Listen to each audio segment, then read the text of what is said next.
If somebody followed you around for a week or looked at your bank balance, would they think that you prioritize your marriage? Today, we're looking at the mindset, I prioritize my marriage. When working with couples, there are so many things that compete for our time and for our resources and for our energy. One of the biggest areas of growth is simply a realignment where their marriage gets prioritized, where it gets taken off of the back burner and put back as a priority in the forefront. Now, this may not always represent just blocks of time, right? Although we should see those in different spots. But there's a level of an intentionality that we get when we prioritize our marriage. Right. And we see it when it comes to our professions, whether you are a leader in industry, ministry, in your community, whatever we're great at, we prioritize. It's intentional and we understand the work that it takes, the consistency that it takes. But a lot of times it's interesting because when it comes to our marriages, it's like we approach it differently. And it's almost like we just expect our marriage to be great with minimal effort sometimes, and we kind of give it the leftovers. So we want to talk about that because that's a common thing that we see when we're working with couples, and it really does impact the intimacy and the connection in the relationship. So we're going to dig into that today. One of our favorite couples to work with is couples that lead businesses, that are in ministry, that are high capacity people that within the marketplace or within their profession are crushing it. They're thriving. Yeah. Yet they come to us and they're like, why am I thriving here but struggling at home? And a lot of times it comes down to this mindset. We ask them, hey, show us in what ways are you prioritizing your marriage? And oftentimes they go quiet. Yeah. One of my favorite questions is to ask like, hey, share with me your daily or weekly rhythm of connection. And sometimes they just look at each other like, daily, weekly. I was working with a couple and here we are in March. And I asked them, when was your last date? And they said November. Right. And so it's like, well, so here's some opportunities, some low-hanging fruit that when we begin to prioritize our marriage, we'll see growth. As followers of Christ, we have a blueprint. The word walks us through what this relationship looks like, and it is counterculture. It is different than what we see in relationships that perhaps don't follow Christ. Our marriage represents the relationship of Christ and his church. It's a big deal. It's a priority. And also, marriage is deeply spiritual. It's sacred. I don't even actually remember where this illustration came from, but I heard it like decades ago. And it was this idea around marriage that when a husband and a wife get married, it's like two pieces of paper that get glued together. And so these two pieces of paper become one, right? And this idea of separating two glued pieces of paper, it's impossible. Yeah. Right. So there's this element within our marriage of trusting God's plan and then seeking him through it. Now, we're going to give a couple ideas and we're going to talk about a couple of the biggest obstacles that we face and that couples that we work with face that are competing against the marriage. But I want to encourage you that these are ideas, right? We're starting with the principles that God has created marriage. He has taken two and made them one. But then what this looks like in your individual marriage, I always like to encourage couples, don't fall into the comparison trap. The comparison creates unnecessary tension and judgment and frustration. Focus on what works for you as a couple. Some couples do date nights differently and it works for them, right? Some couples, whatever that rhythm is, the goal here is for your calendar, your resources, your finances to reflect that your marriage is a priority and that you and your spouse are operating as one. So we're going to go into a couple of areas that many of us are challenged by. And I want to start with reading this verse in Ephesians. It's Ephesians 5:31. And it says, therefore, a man shall leave his father and mother and hold fast to his wife, and the two shall become one flesh. And this goes back to that illustration you just talked about as far as the two pieces of paper, what God has brought together, let no man separate. And really, it just doesn't separate. One of the analogies I saw recently was two rivers. You know, you start off with two rivers and you're independent and you're different. But then when you get married and you hold fast, you cleave, then the two become one flesh. And so that river ends up being one body. And if we try to separate that body at that point back into the two rivers, it's impossible. This is how our marriages are to reflect what God has designed them to reflect. And it's really powerful. We recognize that we move through life together because we are that one body. And so there are 3 areas we want to talk about that do hinder this in many couples. I was working with a couple and they were highly successful. And the man was a go-getter. He was very high up in his organization. I believe he was a CFO and he was doing everything well. And so he was very well compensated. The wife was able to stay at home. They had a great piece of land and they had some kids. So they seemed to be doing well. But the reason they reached out was because they never saw each other. They were feeling a lack of connection. And I think you listening, perhaps you can identify with this. I've even known some couples who live in separate places to work for a season, or they have different jobs that take them away from the home for the whole week off, week on. And there's a lot of disconnection. And like what Chad says, if it's not broke, we don't need to fix it. But for many couples, this is broken and their connection and the way that they interact is not there. They don't have dates because they don't have the time. One of the things with this couple is, and he was a Christian man, he was thinking that God was blessing them because of his work, and I challenged him to think about is God's standard of success the same as the world's standard of success? That's something for us to think about when we're striving and we're trying to accomplish and we're trying to achieve. Are the standards the same? If you're feeling disconnected, right, then this is where the I prioritize my marriage is such a powerful mindset to look through. Because if you're feeling disconnected, and there's no prioritization of your relationship, but there's a prioritization of work, there's a prioritization of hobbies, there's a prioritization of kids, then it's figuring out how do we make some adjustments. And so Sarah-Gayle's talking about this dynamic of work. Another common one is family or in-laws. I was working with a young couple and they were struggling. They were trying to decide if they felt like they were even a good fit. They were in the first couple years of their marriage.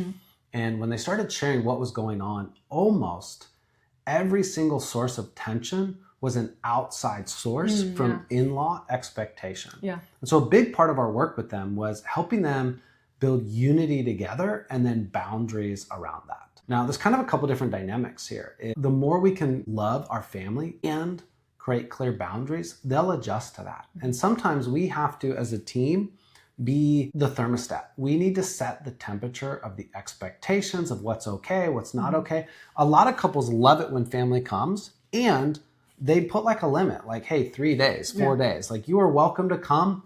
It's a 4-day limit, right? Because after that, families start to step on each other's toes. And for this young couple, a big thing for them was clarifying what did they share with their respective family member. They had created some of the problems themselves, right? They had kind of complained or criticized or belittled their spouse to their family. And then they go back home and now their family's like, upset on their behalf. And so one of those things, they learned the importance of resolution, but they also learned the importance of like being intentional on what to share, right? And you don't go back to your family of origin for safety to blame and criticize your spouse. 2 pieces of paper trying to rip that apart, it's just not going to work in that capacity. They had to start prioritizing their unity and their relationship. And over time, they found that those boundaries weren't like appreciated or wanted in the beginning by their family, but when they held fast to them, the family adjusted. And then they were still able to enjoy family, but without so much of the drama and pressure and tension that they were experiencing before. This is a big one. And I've helped couples walk through this because it's hard. It's sensitive, especially when you're used to interacting in one way and then you get married and things start to change. And I think, first of all, that's okay. We're transitioning, we're adjusting. So don't be so hard on yourself. One of the things that I share with couples, kind of like what Chad was saying, as far as you have that boundary, and typically they do, kind of fall in line and they respect that, but sometimes they don't. And the reality with that is, hey, you gave it a chance. You created a boundary, and it becomes not about you blocking people out. It more becomes about, are they willing to meet you where your boundary is? And so if they don't, in a sense, that's them choosing, hey, I'm not willing to. And so it's not like, oh, we broke the relationship off. No, they chose not to continue the relationship because they weren't willing to adhere to what your boundaries were. And that's hard to go through, but that's the reality, because not everyone's going to fall in line. This is hard to do for many families. And I think it just requires grace. It requires grace for the older generation to recognize, hey, these young ones, the Bible talks about in Ephesians, man, take your wife and start your family. It doesn't mean we disrespect or dishonor our elders, because that's a commandment, right? Honor your mother and father. So we still want to give that honor where honor's due, but we are a new entity in the sense of the two become one. If you are older, it is such a blessing if you can release your younger kids and just be encouraging to them in that way. And if you're younger, it's recognizing, hey, let's have grace, because we're changing the dynamic, what our parents would have been used to. I think about our son. One of our sons is almost 18. And if he's going on dad's track, he's going to be married in three years.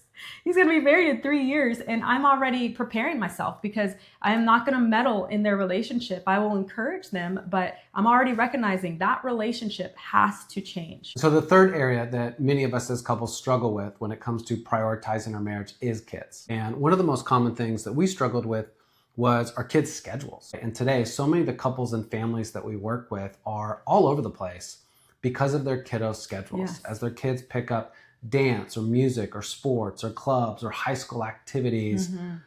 There's a lot of parents talk about feeling like an unpaid Uber driver. Oh yeah.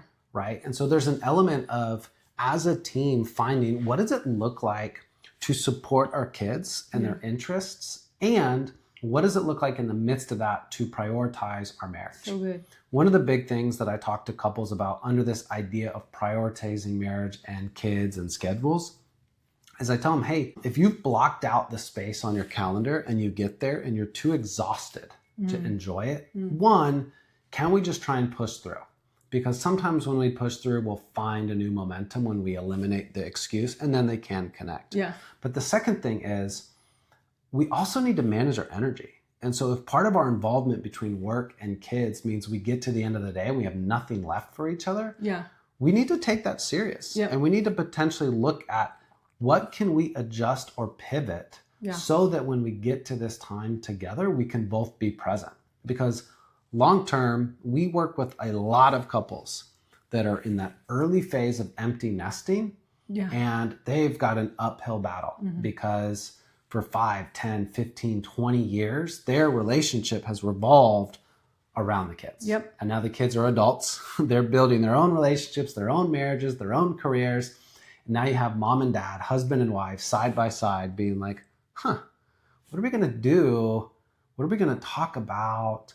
And that is a result of not prioritizing the marriage. And maybe you're looking back and you're like, man, I wish I would have heard this 5, 10, 20 years ago.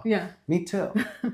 But you're hearing it now. And so now is the next best time to begin making some prioritizations and making some adjustments within this. What did you want to share? Because I know you talk with your couples about kids as well. Yeah. So I think the perspective as far as what kind of home are you creating? Is it a child-centered home, or is the marriage still the priority? Like I like to say, kind of like the originals. Are we the main event?